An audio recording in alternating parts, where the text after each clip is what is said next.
Video number 92 from MythoReligio series, Book 4. Ancient Sky Gazers, or Travelers, or Aliens? Part 1. The Orion Correlation Theory of the Giza Pyramids. Dear fellow truth seekers, in this channel I have shared with you some mysterious megalithic constructions all over the world, which remains a mystery as to how did our supposedly primitive ancestors build them. Up from this video onward, I'm going to start a new playlist entitled Ancient Aliens for the next data collection in our search for the truth in humanity's prehistory. This ancient aliens theory has been made popular among others by author Eric von Däniken, as well as the TV series with the same name. So in the next few videos I will share information from various artifacts around the world that seem to prove that our so-called primitive ancestors had very high astronomical knowledge and that they might even have the ability to navigate the skies using flying machines and/or aliens had visited our planet in the distant past. In the playlist of science in this channel, there are many videos where I shared information concerning the problems in the theory of evolution. Although this theory is taught in schools today as if it is a fact, in reality scientists have trouble in explaining and proving how humans evolved from monkeys. Conventional historians have also told us that after evolving from monkeys, human civilization progressed from the most primitive to sophisticated. However, there are many counter-evidence that simply cannot be ignored, although it doesn't necessarily prove the other way around either. And despite the advance of technology, there are still many primitive societies that exist around the world even today, aren't there? Yes, there was a time when civilization progressed from primitive to sophisticated, but the other way around seems to have happened as well. Let's take the example of our knowledge in astronomy and/or astrology. When did humans start to be interested in the skies? When did we start studying methodically about the stars? The cycle of astrological age, the period corresponding to the 12 zodiacal signs in Western astrology, is 25,860 years. Who calculate this age? In order to determine a cycle, one must have witnessed at least several cycles. Meanwhile, according to Orthodox history, the oldest civilization in the world, i.e. Sumer, only appeared at circa 4500 BCE. How could a 6,500 years old civilization come up with a relatively precise calculation of more than 25,000 years? It simply doesn't add up. When did we actually start flying and exploring the universe? According to the standard textbooks, the first telescope appeared in the Netherlands in 1608, credited to Hans Lippershey, which was later improved by Galileo Galilei in 1609. Although humans have tried to fly just like birds, the first successful effort of actual flying only happened in a hot air balloon experiment by Joseph and Jacques Montgolfier in 1783, followed by a glider designed by George Cayley, 1799 until 1850s. There were several more experiments, but the most famous was the first engine flight by the Wright brothers in 1903. Previous to this date, according to conventional history, men were unable to fly. Is this true? The truth is, there are still many unanswered mysteries concerning the beginning of our knowledge about this topic in the ancient world. Before we analyze and try to answer those questions, I would like to go back to ancient Egypt once again and talk about another stone monument that is closely connected to the pyramids, the Sphinx, the sun god gazer of the horizon. The more academics learn about the Egyptian pyramids, the more amazing the findings, and the further we move away from the textbook theories. In 1996, British engineer Robert Bofal, co-authored with Graham Hancock, wrote a book called The Message of the Sphinx, A Quest for the Hidden Legacy of Mankind, which contained several surprising information and theories concerning the Sphinx. I love the way how they wrote these following paragraphs in their aforementioned book. A gigantic statue with a lion body and the head of a man gazes east from Egypt along the 30th parallel. It is a monolith carved out of the limestone bedrock of the Giza plateau, 240 feet long, 38 feet wide across the shoulders, and 60 feet high. It is worn down and eroded, battered, fissured, and collapsing. Yet, nothing else that has reached us from antiquity even remotely matches its power and grandeur, its majesty and its mystery, or its somber and hypnotic watchfulness. It is the Great Sphinx. Once it was believed to be an eternal god. Then amnesia ensnared it and it fell into an enchanted sleep. Ages passed, thousands of years.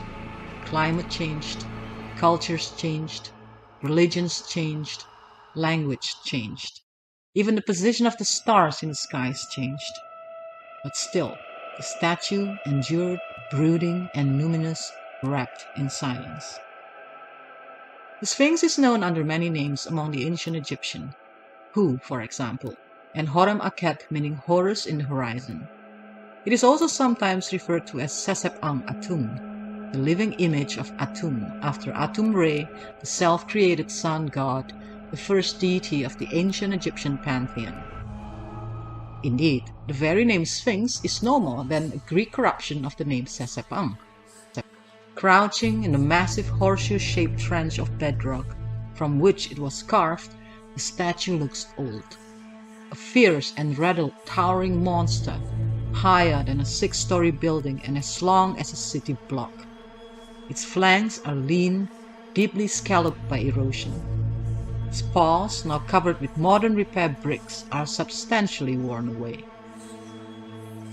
Its neck has been clumsily shorn up with a cement collar intended to keep its grizzled head in place.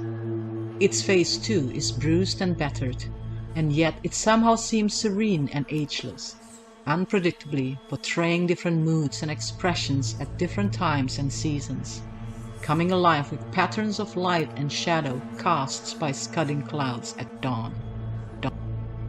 Wearing the elegant Nemes headdress of an Egyptian pharaoh, it gazes patiently to the east, as though waiting for something.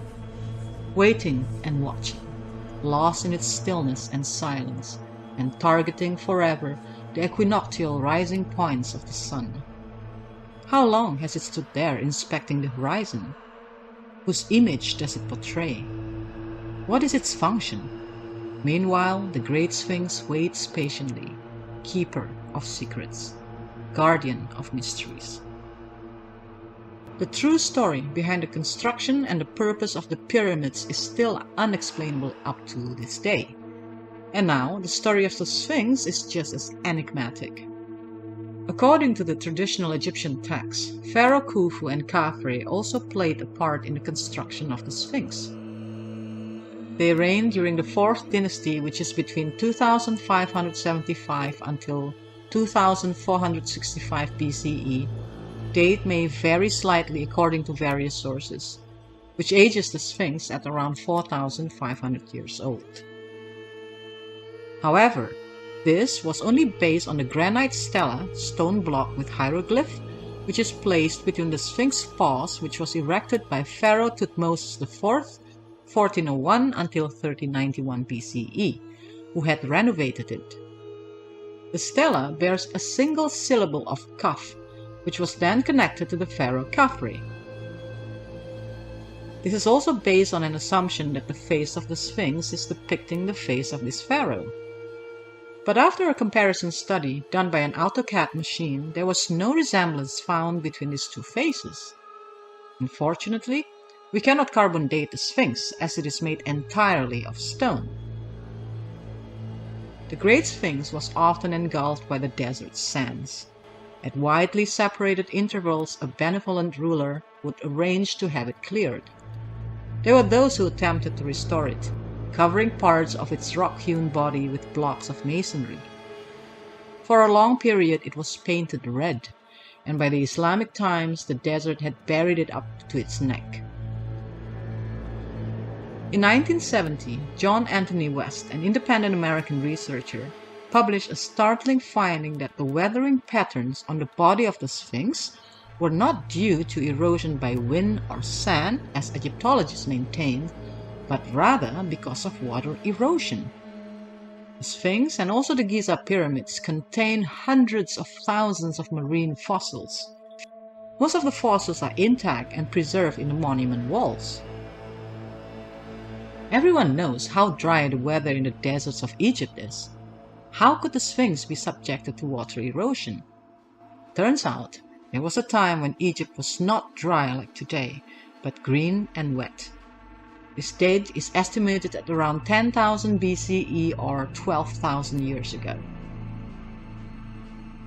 Further research by Graham Hancock and Robert Bofal has proven that the head of the Sphinx is actually not even its original head. Apparently, it was a common practice among the ancient Egyptian pharaohs to claim and engrave their names on other monuments, which were built by previous pharaohs during their regimes. In the matter of the Sphinx, most likely its head was already missing when an unknown pharaoh decided to replace the head with his own image instead.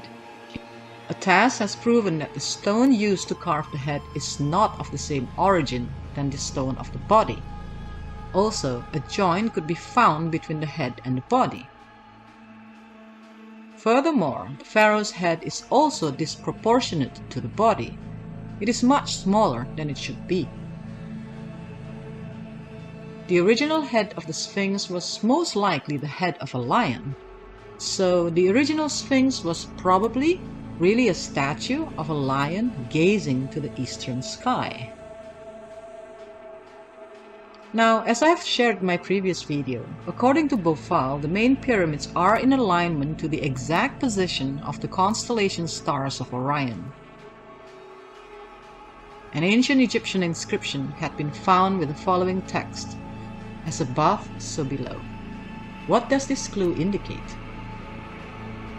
With the use of an astronomical computer calculation, Robert Bofal and Graham Hancock checked the position of the stars in the distant past, and they found out that 12,000 years ago was the exact time when the position of the pyramids would be in exact alignment with the constellation stars of Orion, including the position of the Milky Way running on the side of Orion exactly in alignment with the river Nile, literally as above, so below.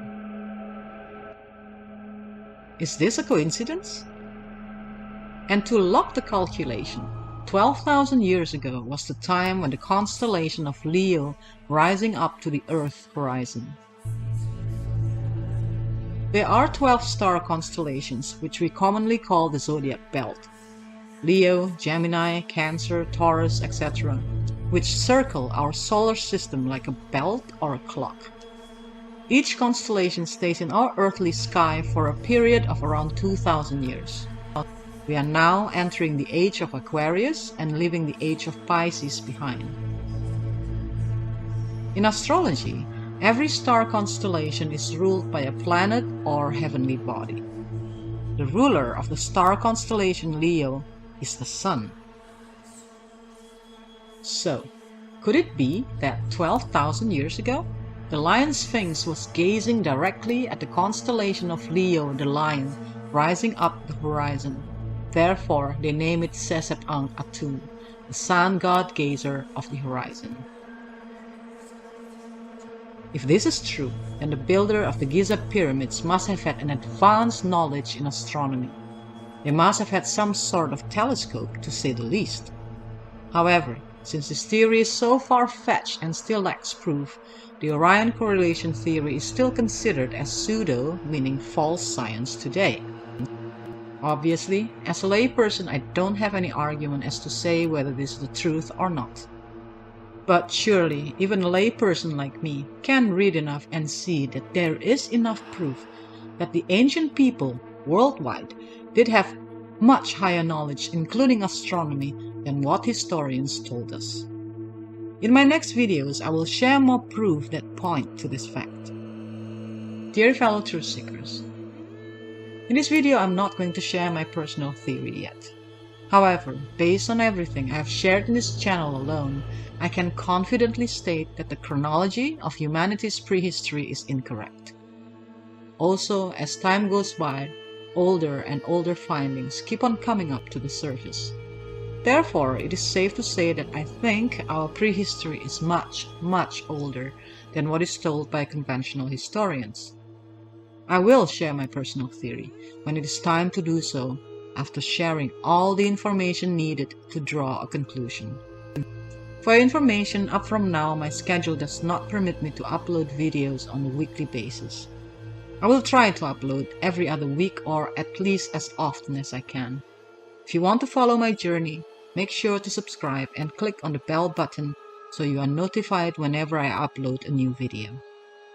At the meantime, allow me to thank you for watching and hope to see you in my next video.